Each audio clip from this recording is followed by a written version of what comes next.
ओम गण गणपते नमः। इस कथा का शीर्षक है विष्णु जी की बारात। एक समय की बात है, विष्णु भगवान का विवाह लक्ष्मी जी के साथ जब निश्चित हुआ तो विवाह की तैयारियां होने लगी। सभी देवताओं को निमंत्रण पत्र भेजे गए, परंतु गणेश जी को निमंत्रण नहीं दिया गया। कारण जो भी रहा हो, अब भगवान विष्णु की बारात जाने का समय आ गया। सभी देवता अपनी अपनी पत्नियों के साथ विवाह समारोह में तैयार होकर आ गए। उन सबने देखा कि गणेश जी कहीं दिखाई नहीं दे रहे हैं। तब वे आपस में चर्चा करने लगे कि क्या गणेश जी को कोई न्योता नहीं दिया गया है या स्वयं गणेश जी ही नहीं आए हैं। सभी को इस बात पर आश्चर्य होने लगा। तभी सबने विचार किया कि विष्णु भगवान से ही इसका कारण पूछा जाए। विष्णु भगवान से पूछने पर उन्होंने कहा कि हमने गणेश जी के पिता भोलेनाथ महादेव को न्योता भेजा है। यदि गणेश जी अपने पिता के साथ आना चाहते हैं तो वो अवश्य आ जाएंगे। अलग से न्योता देने की कोई आवश्यकता नहीं थी। दूसरा देवी देवता बोलने लगे कि गणपति जी को 1.25 मन मूंग, 1.25 मन चावल, 1.25 मन घी और 1.25 मन लड्डू का भोजन दिन भर में चाहिए।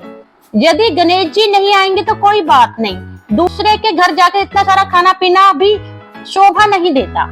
इतनी वार्ता देवी देवता कर ही रहे थे कि इसने सुझाव दिया, यदि गणेश जी आ भी जाएं तो उनको द्वारपाल बनाकर बैठा देंगे कि आप घर का ध्यान रखना, और चूहे पर बैठकर धीरे धीरे चलोगे तो बारात से आप बहुत पीछे रह जाओगे। यह सुझाव भी सबको पसंद आ गया और विष्णु भगवान ने भी अपनी सहमति दे दी।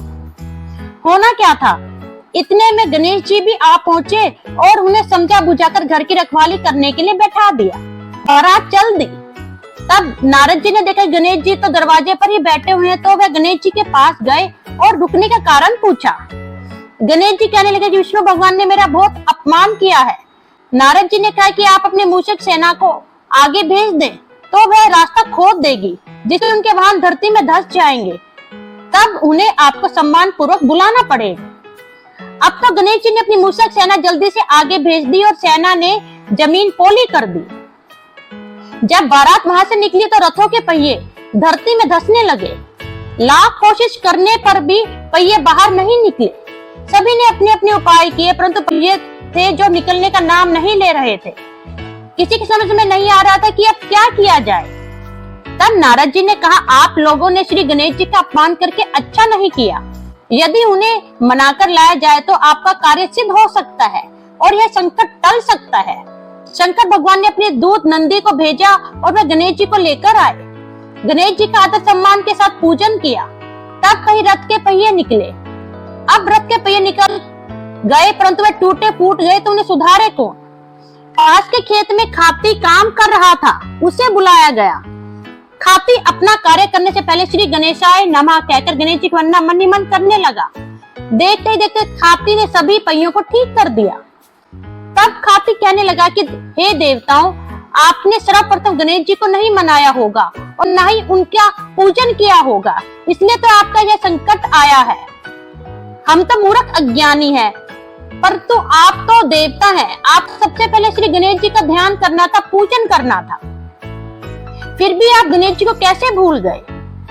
अब आप लोग भगवान श्री गणेश जी को सबसे आगे लेके जाइए और उसके बाद आप सब उनके पीछे से जाइए। ऐसा कहते हुए बारात वहां से चल दी और विष्णु भगवान का लक्ष्मी जी के साथ विवाह संपन्न करा के सभी सकुशल वापिस बैकुंठ धाम को आए। हे गणेश जी महाराज, आपने विष्णु जी को जैसा कार्य सवारा, ऐसा कार्य सबका सवारियो। बोलो गजानन भगवान की जय।